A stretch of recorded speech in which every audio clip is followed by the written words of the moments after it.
Hello everybody, I'm Sky and this is Should My Kids Play Wobbly Life? Now, Wobbly Life is a sandbox, open world sort of game where there is just so many things to do, so I will try my best to give you a brief look, a brief look into what this game is and whether it is something that your kids should play. Now, there is another game that is somewhat similar in terms of like the controls and the look, I guess. It is called Human Fall Flat. So Human Fall Flat is a puzzle game where a lot of the challenge of the puzzle is this really convoluted, kind of confusing control system. So Wobbly Life has a lot of that same intentionally frustrating control system. You can get the hang of it. Oop, can I make it? Yep, okay, so I'll show you a bit more about the controls once I get where I'm going. You know, there's something about the look and the feel of this game that I keep imagining that I'm going to come up against some microtransaction, or you know, the bit where it says, oh, you can't progress because you don't have a subscription. Maybe it's that it looks a little mobile gamey or almost a little Robloxy, but the thing is, it's not. You buy this on Steam, you have it, the whole thing's unlocked, there's no microtransactions. Oh, and the other fantastic thing about it is that it has split screen multiplayer. You can be playing with 4 different people on the same game, which just is not the most common thing these days. Oh, which way stop? That way stop. Okay, here we go. Right, so here we are. So you can walk around and you can jump, but the controls are confusing, where the way to interact with something is you got to put your hand out and then it sort of sticks to it. And you can do it with both hands, you can jump, you can't swim though. If you fall in the water, you die. It's not as convoluted and confusing as something like Quap or I Am Bread or Getting Over It or something, but it can be frustrating. So it's fun, but for kids, if they don't get it, and also for adults, if you don't get it and you can't figure it out, it can be really frustrating. But really, it's just, you know, how you play, how you want to play. So all over the place there are little mini games that you can earn money with, and this one is one of my favorite. It's like anything, you sort of have to figure out how it works. This one I think makes the most money by a little bit, so this is one I've played a lot to try to get some money.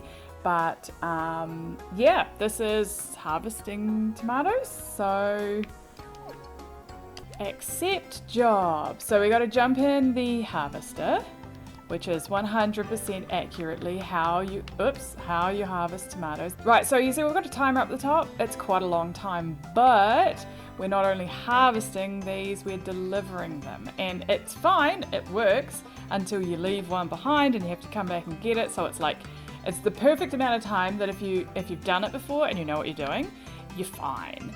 But if you mess it up or you drop one out of your truck or something like that, it's like just enough time that you think you might be able to go back and get it, but you really can't.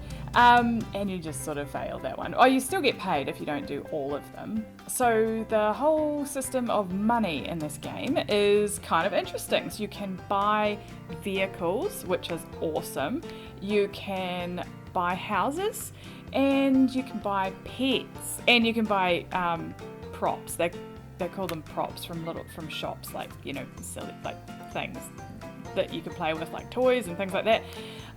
But they're not permanent, so you do buy them permanently with your money, and then the next time you load into the game, they are not there anymore. So I don't really get it, but it is fun, and if you aren't really saving for like a house or whatever, it's probably fine.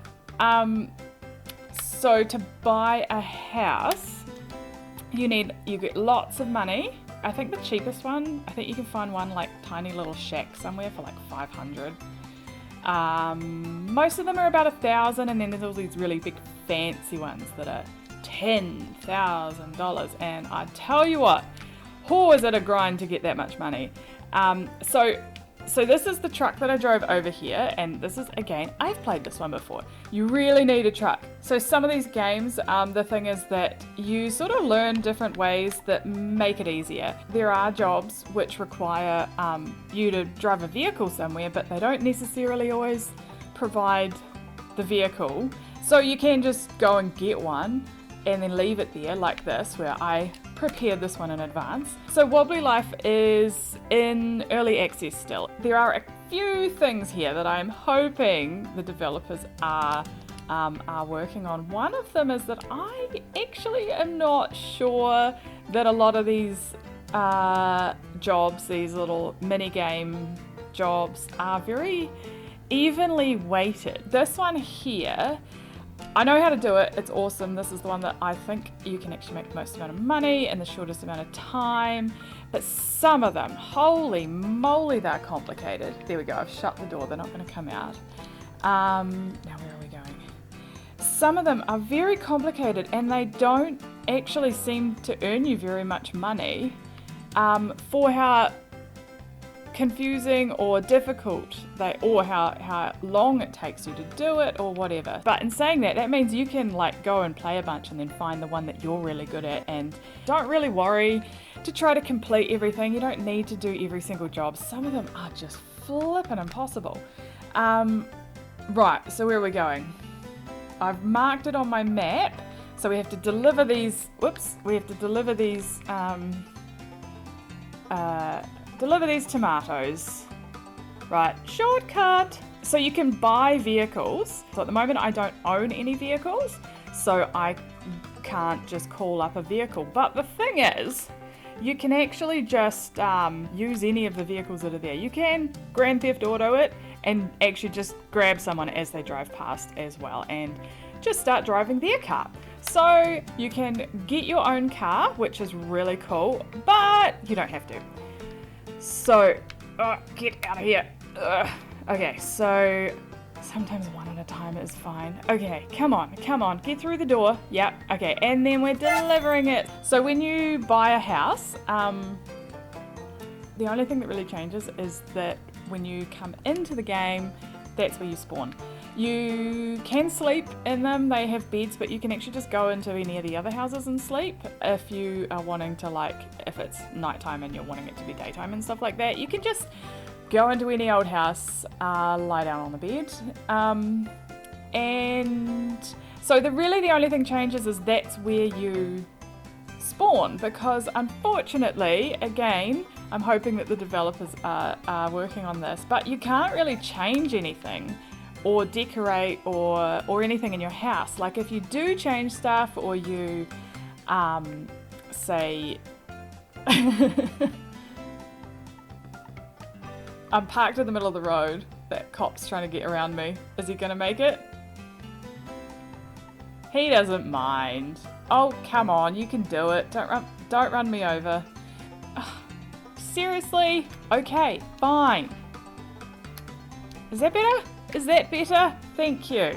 Yeah, so you get a house, which is really cool, and you can use the stuff, but then as soon as you leave, it respawns back to exactly how it was when you had it. Oh, I got my job. Now, this is how you get paid. So most of the jobs, when you finish, a magical bag of cash falls out of the sky. And then you literally have to pick it up and find an ATM so that you can bank it. Where's the nearest ATM? I can't find a cash machine. Those are the car things. You can call up your car when you have one. Must be on the other side of this building. Yeah, petrol stations, they often have it. Here we go. So you just walk in over here and then you got it in your money. There we go. So I've done my one job, and that is how you do it. Oh, I want that bike. Can I have that bike? Excuse me, sir. I'm gonna steal your bike. So the whole money thing, if you want the money, if you want a pet, or the pets are pretty cool though. If you want a car, if you want a house, then you need to be doing the jobs. Okay, this is really hard to drive. I need a different car. Is there one in here? Oh, so this house is for sale. So this house is $1,000. Spawn your personal vehicle, change your clothes, or leave your pet at home. Actually, that is something that's quite good. When you buy a pet, it just follows you. And so it even follows you if you're like in a plane or on a boat and it's just like there. I mean, it never dies or anything. It's just a bit funny. Oh, come on. I was hoping there was a car. Whatever. I'll go find a car.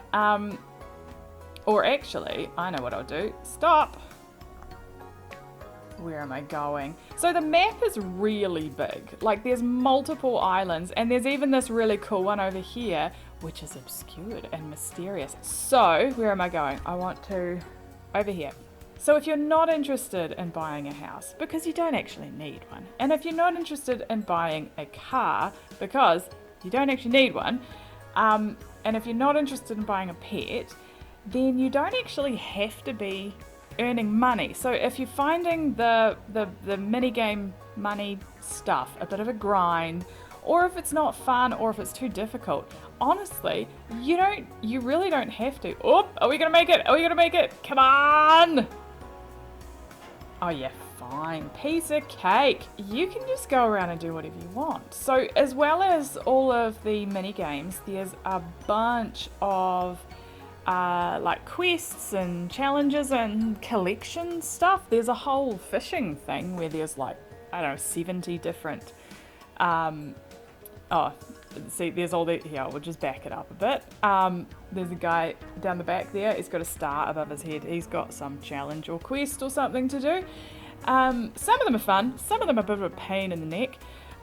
So again, I wouldn't recommend this for someone who really needs to finish every aspect of a game, because it just isn't gonna, oops, I drove past it. It just isn't gonna happen.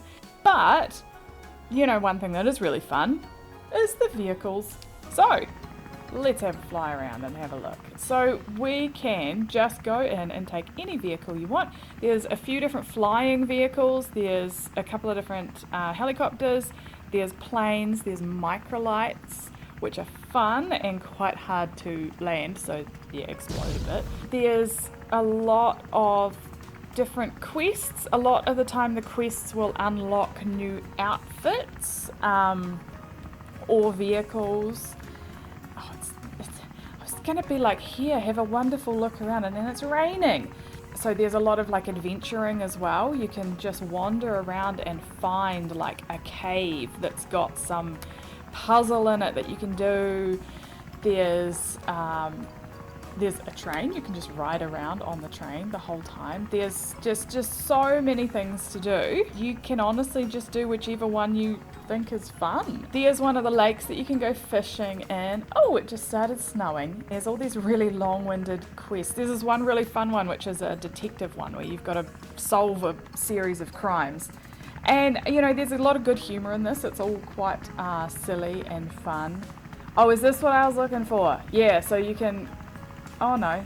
Is it? Yeah, there's a... Whoops. Oh, I just jumped out. Okay. Oh, a present. So there's all these presents scattered around the place that you can find randomly.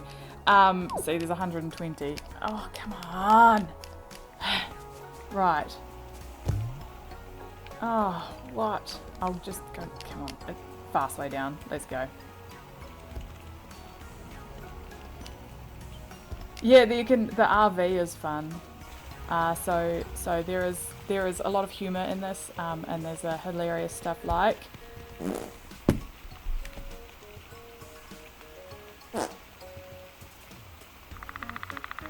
I feel like the door should be shut. That's a bit rude. Come on, okay, you done? You done? Yeah, there we go. Yeah, so that's there. So there's quests and challenges and things like that, and some of them are fun, and some of them are just nigh on impossible, and you just wouldn't even try it. Honestly, there was one, I can't even remember where it was, but somewhere in a cave somewhere we found this like, I don't know, pile of swords. It was obviously a puzzle somehow.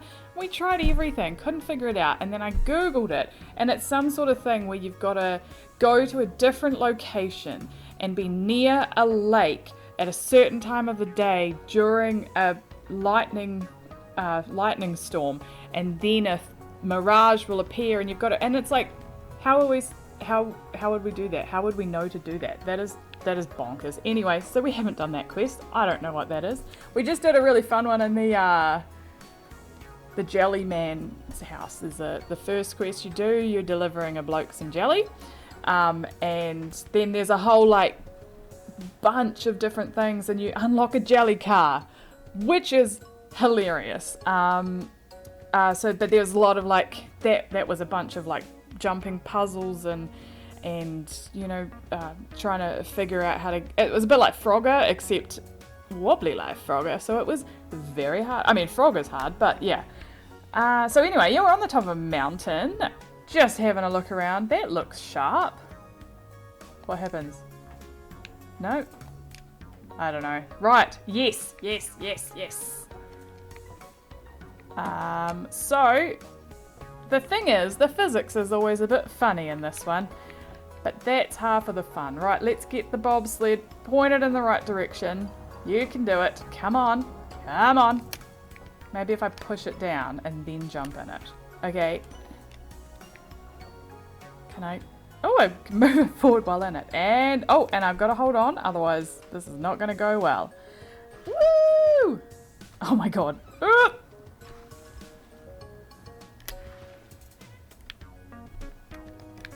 Hello. Oh, they're so cute.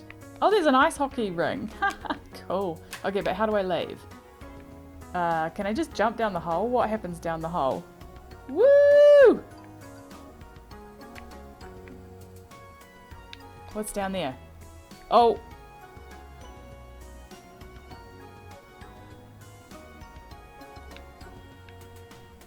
Oh, no, I was supposed to go down here.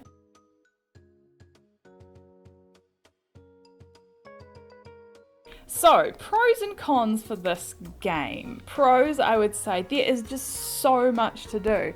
And because there's no like storyline, there's nothing forcing you to do anything. If you want a house or a pet, then you must get money. But there's so many different ways to do it. If there's a game, if there's like a job mini game thing, which is annoying or complicated, then just don't do it. If ooh, I love these things.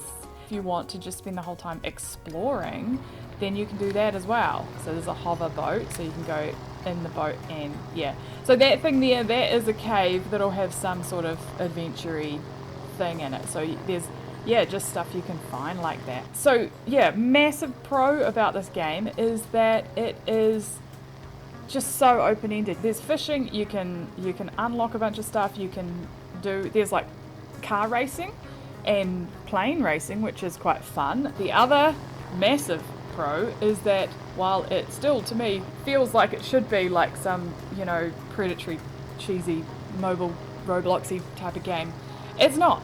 It's not. You buy it, it's yours, the whole thing's yours forever. No microtransactions, no, having to pay subscription or anything like that. So it's really good. Also, the multiplayer is amazing. We have a handheld PC and it was running 4 people all playing at the same time in completely different areas of the island. So I don't know, they've optimized this really well. So it just works really nicely. There's so many things to do. Having the couch multiplayer is so good. It also has multiplayer like online, so you can play like with someone who is not currently at your house. But then obviously they have to have a copy as well. So the cons of this game are obviously the controls. They are complicated, but that's on purpose.